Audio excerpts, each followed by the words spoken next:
بسم اللہ الرحمن الرحیم۔ ناظرین سلام علیکم۔ سلیقے سے ہواؤں میں جو خوشبو بول سکتے ہیں، سلیقے سے ہواؤں میں جو خوشبو بول سکتے ہیں، ابھی کچھ لوگ باقی ہیں جو اردو بول سکتے ہیں۔ تو کسی نے یوں بھی کہا کہ وہ اردو کا مسافر ہے، یہی پہچان ہے اس کی۔ وہ اردو کا مسافر ہے، یہی پہچان ہے اس کی، جدھر سے بھی گزرتا ہے سلیقہ چھوڑ جاتا ہے۔ کسی شاعر نے یوں بھی کہا کہ وہ کرے بات تو ہر لفظ سے خوشبو آئے، وہ کرے بات تو ہر لفظ سے خوشبو آئے، ایسی بولی وہی بولے جسے اردو آئے، وہ کرے بات تو ہر لفظ سے خوشبو آئے، ایسی بولی وہی بولے جسے اردو آئے۔ یہ اشعار جب کسی شخصیت میں ڈھلتے ہیں تو جناب عباس قدیری کی تصویر ہمارے ذہن پہ ابھر آتی ہے۔ ہمارے ساتھ آج موجود ہیں فردوس محل کی اس مسجد میں جناب عباس قدیری۔ السلام علیکم۔ وعلیکم السلام ورحمۃ اللہ وبرکاتہ۔ جناب عباس قدیری صاحب، آپ کا خیر مقدم ہے جنت البقیع چینل پر۔ کسی بھی طرح کے سوالات سے پہلے میں آپ سے بس یہی جاننا چاہوں گا کہ آپ اپنے بارے میں مجھے بتائیں۔ بسم اللہ الرحمن الرحیم۔ بس اس حقیق کا تعلق یہ ہو سکتا ہے کہ میرا آبائی وطن جونپور ہے، جسے شیرازی بھی کہا جاتا ہے۔ میں وہیں پہ 1969 بالکل آخری حصے میں پیدا ہوا، 30 نومبر 1969۔ 10 سال تک تو میں جونپور ہی میں رہا، بس گھریلو تعلیم حاصل کرتا رہا۔ پھر میرے والد بھی یہیں مٹیا گنج میں ہائر سیکنڈری اسکول، جس کو ہم لوگ یو پی اور بہار میں انٹر کالج کہتے ہیں، تو یہیں پہ وہ اردو کے لیکچرار تھے۔ میں ان کے ساتھ یہیں پہ رہنے لگا۔ پھر پرائمری ہائی اسکول سب میں نے کلکتہ سے کیا اور اچھے نمبروں سے کامیابی بھی ملی۔ اس کے بعد میں گیا علی گڑھ مسلم یونیورسٹی۔ ہم لوگ اس زمانے میں +2 کہلاتا تھا، آج اس کو کیا کہتے ہیں مجھے معلوم نہیں، +2 اس وقت کہلاتا تھا، تو میں نے +2 کیا تھا۔ تو جناب پھر میری پڑھائی کا سلسلہ بالکل منقطع ہو جاتا، لیکن میری والدہ نے مجھے حوصلہ دیا۔ پھر میں نے اپنے عزیزدار ہمارے تھے حیدرآباد میں ان کی سرپرستی میں رہ کے میں نے اس سے گریجویشن کیا عثمانیہ یونیورسٹی حیدرآباد سے۔ پھر مجھے یہیں پہ ایک سرکاری انٹر کالج میں ملازمت مل گئی۔ پھر میں نے اپنی تعلیم ایم اے تک بڑھائی۔ آج میں اسی سرکاری اسکول میں جاب کر رہا ہوں۔ یہی مختصر سا میرا تعارف اس حقیقت ہو سکتا ہے۔ بہت اچھا۔ جناب عباس قدیری صاحب، آپ ایک بات بتائیں کہ آپ نے شاعری کب اور کیسے شروع کی؟ جو سوال پوچھا ہے تو بس اس کا اختصار سے میں جواب دے رہا ہوں کہ میرا گھرانہ ادبی گھرانہ ہے، تو میرے ماموں حضرات اچھے شعراء میں شمار ہوتے ہیں، تو ادبی ذوق تو وہیں سے مجھے ملا۔ لیکن بدقسمتی سے یا خوش قسمتی سے جو بھی آپ کہیں کہ میں اپنے بچپن ہی میں جونپور سے کلکتہ آ گیا تھا۔ اتفاق سے یہ میری خوش قسمتی رہی کہ اتفاق سے میں کلکتہ کے اس علاقے میں رہا جسے مٹیا برج سانگے لکھنؤ کہا جاتا ہے۔ تو یہاں کی ادبی محفلوں میں اور پھر ہمارے جو آج استاد ہیں شعر و سخن میں سید علی نظر وسیم مٹیا برجی صاحب، میری بہترین دوستی ان سے تھی، تو ان کے ساتھ رہ کے جونپور کا جس میں ماحول کافی رہا۔ قدرتی طور پہ شاعری طبیعت میں تھی، بس شروع ہو گئی، شروع کرنے کی شروع ہو گئی۔ بہت اچھی بات ہے۔ اور یعنی کہ کب یہ سلسلہ کب چالو ہوا؟ دیکھیے میں 10-11 سال کا تھا، تب تک میں جونپور میں رہتا تھا.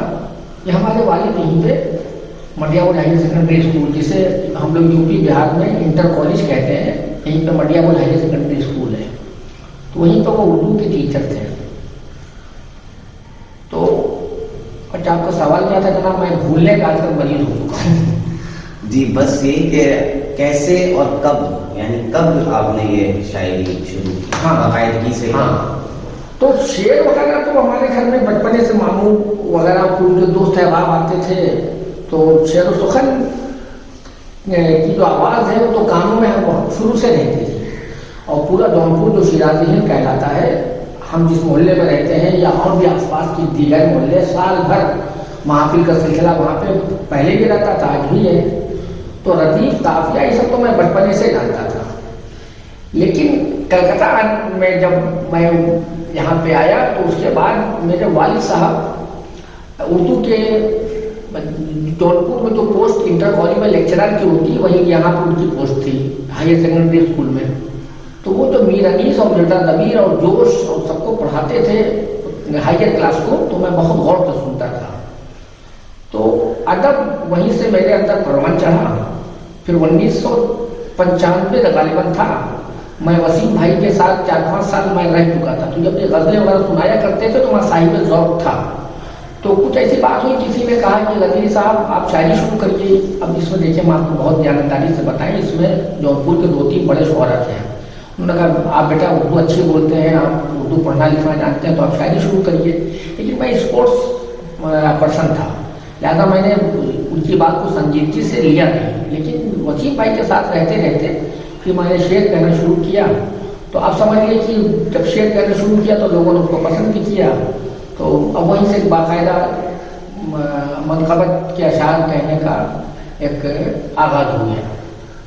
بہت ماضی کے کن شعراء سے آپ متاثر رہے ہیں؟ ماضی میں دیکھیے، اب سمجھ لیجیے کہ ہم کسی کے رتبے کو کم نہیں کر سکتے. سب کا تعاون ہے اردو زبان کی تعمیر میں، اردو ادب کی تعمیر میں. تو ہم انکار تو کسی کا نہیں کر سکتے. اور مجھے زیادہ تو کسی یہ ہے نا کہ ایک کسی شاعر سے متاثر ہو جاتا ہے انسان، تو دیکھیے وہ کیفیت کس کے ساتھ ہے؟ انیس اور ضمیر کا تو احسان ہے پوری اردو زبان پہ، پورے اردو ادب پہ، اس سے تو کوئی انکار نہیں کر سکتا ہے. لیکن جوش کا ایک الگ انداز ہے، تو جوش کو بھی پڑھنے سے بہرحال استفادہ تو مجھے ہوا ہے. جوش ہے. اور قمر جلالی، اس نام کو میں کبھی بھول نہیں سکتا. استاد قمر جلالی، ان کی شاعری میں جو برجستگی مجھے نظر آئی، تو دیکھا جائے تو میں ان سے تھوڑا متاثر رہا. اور اس دور میں اگر دیکھا جائے تو پیام اعظمی صاحب، وہ بھی اللہ ان کا سایہ ہم لوگ کے سروں پر قائم رکھے. اور جناب میں آپ سے ایک بات عرض کروں کہ پیام اعظمی صاحب سے میری کبھی ملاقات نہیں ہے، لیکن میں پوری ذمہ داری سے کہہ سکتا ہوں، کیونکہ ایک مسجد ہے تو میں یہاں پہ بہت جانکاری سے بات کروں گا. پیام اعظمی صاحب کی شاعری کو آپ پڑھیے گا یا ان سے آپ ملیے گا تو شاید آپ کو احساس ہو جائے کہ یہ آدمی اقبال سے بہت زیادہ متاثر ہے. تو پیام اعظمی کے شعر مجھے بہت اچھے لگتے ہیں، ان کی برجستگی. اور ماضی میں اگر دیکھا جائے تو قمر جلالی. محافل اور مجالس کا جو تعاون رہا ہے اردو شاعری پہ، اس کو کیسے دیکھتے ہیں؟ آپ کی نظر میں اس کی کیا اہمیت ہے؟ بس یوں سمجھ لیجیے کہ جب سے اردو کا وجود ہوا تب سے محافل اور مجالس ایک ستون کے طور پہ رہے. اور شاید یہ بات آپ کو علم ہوگی کہ اردو کی جو پہلی نسل کی کتاب ہے کربل کتھا، وہ امام حسین علیہ السلام کے سلسلے کی مجالس کا مجموعہ ہے، جو روضۃ الشہداء کا ترجمہ ہے. پروفیسر نثار احمد فاروقی صاحب کی یہ تحقیق ہے. انہوں یہ کتاب چھپ گئی تھی بہت دنوں تک، اس کی پوری ایک تاریخ ہے میرے پاس. آپ کے پاس اتنا وقت ہے نہ ہمارے قاری اور ناظرین کے پاس اتنا وقت ہے جس کی تفصیل جانے. لیکن آپ سمجھ لیجیے کہ اردو کی جو نثر کی پہلی کتاب ہے بقول ڈاکٹر پروفیسر نثار احمد فاروقی، کربل کتھا، تو یہ اس کے اصلی نسخے کو یہ انگلینڈ جا کے یہ پھر لائے، پھر یہ منظر عام پہ آئی، آج یہ کتاب آپ کو آسانی سے مل جائے گی۔ اب میں آپ کے اصل سوال پہ آ جا رہا ہوں۔ اردو جو ہماری منصبت کی محفلیں ہوتی ہیں اور قصیدہ خوانی کی جو محفلیں ہوتی ہیں یا ایام رضا میں جو طرحی شب بیداریاں ہوتی ہیں، اگر اس کو انصاف سے بات کی جائے تو یہ آج اردو کی بقا کی ضامین ہے، اور محفلوں کو اگر تھوڑا سا طریقے سے ہم لوگ کر لیں تو یقین جانیے اب جب آپ دوسرا سوال پوچھیں گے تو ہو سکتا ہے کہ میں ربط دے کے آپ سے بات کروں، اور ایک سوال کا چھوٹا جواب ہو تو زیادہ اچھا ہے۔ آپ کا سوال یہ کہ اردو محفلوں کا اور مجالس کا یعنی کیا وہ چوری دامن کے ساتھ اردو زبان سے آپ قطعی انکار نہیں کر سکتے کہ آج اردو جو باقی ہے یہ اردو محفلوں کی وجہ سے اور جو شب بیداریاں ہیں اور جو مجلس عزائر ہوتی ہے اس میں بہت بڑا تعاون ہے، اور باقی چیز ہے اپنی اردو اخبارات نکل رہے ہیں، جریدے نکل رہے ہیں، غزلیں کہیں جاری مشاعرے ہو رہے ہیں، میں ان کی افادیت سے انکار نہیں کر رہا ہوں، لیکن آپ سمجھ لیجیے کہ میں کہوں گا تو ہو سکتا ہے کہ آپ کو غلو لگے، لیکن حقیقت یہی ہے کہ اردو کی بقا کی ضامن ہے محفلیں اور یہ مجلس ہے۔ عباس قدیری صاحب، نظامت آپ نے کب شروع کی؟ یہ بڑا میرے لیے بڑا اہم سوال ہے۔ میں منقبت کی محفلوں میں جاتا تھا اور بطور شاعر میں جاتا تھا، اور آپ کو سن کر تعجب ہوگا کہ ایک دو جگہ مجھے بالکل نظامت غیر سے مل گئی، قدرتی طور پہ مل گئی، اتفاقیہ مل گئی۔ ناظم صاحب جو تھے تھوڑی دیر کے لیے چلے گئے، کہا غنی صاحب ذرا دو شاعروں کو بلا لیجیے گا، ہمارے ضروری کام کر کے۔ ان دو شاعروں کو بلانے کا مطلب تھا کہ عوام نے کہا کہ اب غنی صاحب نظامت کریں گے،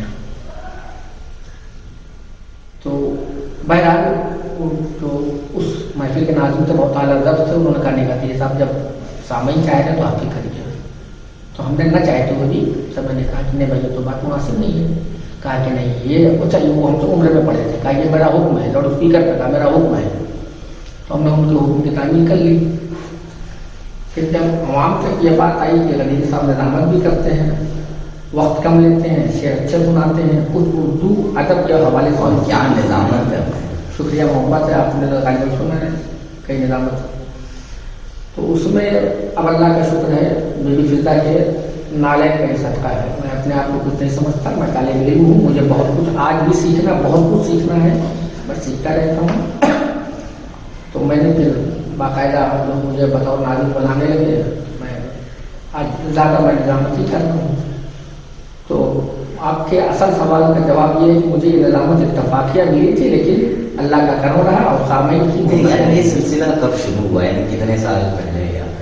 دیکھیے میں اتفاقیہ تو میں کبھی کبھی کر لیتا تھا، لیکن یہ ہے کہ 2016 سے 17 سے آپ مان لیجیے کہ میں مسلسل نظامت کر رہا ہوں، اور ماشاء اللہ لوگ بلا رہے ہیں۔ یہ تو پھر آپ کی ذرہ نوازی ہے کہ آپ کہہ رہے ہیں کہ آپ کو ابھی اور سیکھنے کی ضرورت ہے، لیکن یہ کہ نظامت کرنے والوں کے لیے یعنی ناظموں کے لیے آپ کا کیا پیغام رہے گا، یعنی کیسی نظامت ہونی چاہیے؟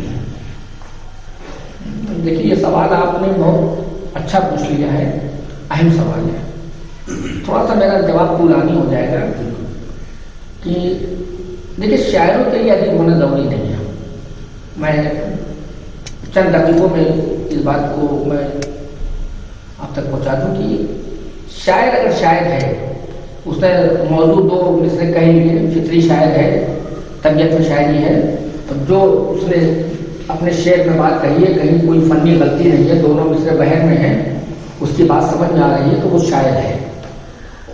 لیکن ناظم اچھا شاعر کا ادیب ہونا ضروری نہیں ہے، کیونکہ اس کے بارے میں لوگ جانیں گے تب وہ ادیب بنیں گے، شاعر کا صرف شاعر ہونا ہی کافی ہے، لیکن ایک ناظم کو ادیب ہونا بہت ضروری ہے، جس پیمانے کا ادیب ہوگا اتنی اچھی نظامت کرے گا، اور ناظم کے لیے ضروری ہے کہ جس زبان میں نظامت کر رہا ہے اس زبان کو اچھی طرح جانے۔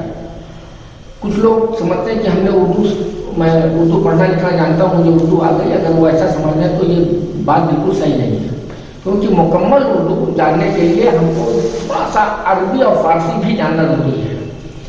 تو ایک ناظم کے لیے اردو ادب کو تو جانے, اردو شاعروں کو پڑھے, شعر اگر زیادہ نہ بھی یاد ہو تو ڈائری پہ کم سے کم لکھے گئے شعر, اور اچھے شعر کا وہ انتخاب کرے. آپ نے کہا کہ ایک ناظم کے لیے کیا کیا ہونا چاہیے, تو اچھے شعر کا انتخاب کرے, میں نظام کو زیادہ طولانی نہ کرے. دوسری چیز یہ کہ دیکھیے وہی بات گھوم پھر کے آتی ہے کہ جتنا وہ اس کا ادب پہ عبور رہے گا اتنی اچھی نظامت کرے گا, اور صرف اس کا اردو ادب جاننا ضروری نہیں ہے. اگر وہ سمجھ لیجیے انگریزی ادب کو جانتا ہے, ہندی ادب کو جانتا ہے, لاطینی ادب کو جانتا ہے, مختلف جو ہیں زبانیں, اگر اس سے بھی اس کے ادب کو جانا, زبان تو خیر جاننا کسی انسان کے لیے بڑا مشکل ہے, لیکن فارسی ادب کو تھوڑا سا جانتا ہے اور عربی ادب کو جانتا ہے, تو وہ اردو کا بہترین ناظم ہوگا, اردو مشاعروں کا, اردو مقاصدوں کا بہترین ناظم ہوگا.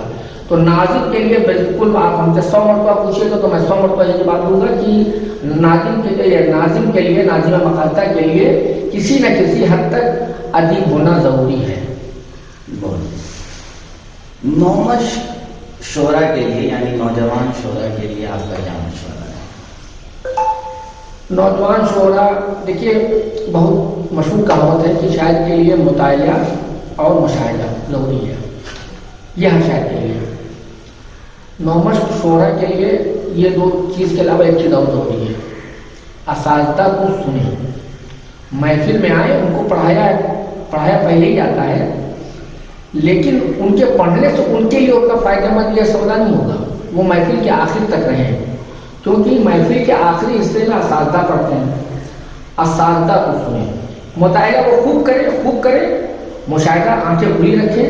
مذہبی شاعری میں مطالعہ ہی زیادہ, غزل وغیرہ جو آپ لوگ غزل وغیرہ کہتے ہیں تو اس میں مشاہدے کی بھی ضرورت ہے, لیکن مذہبی شاعری میں مطالعہ تو سب سے پہلی چیز ہے.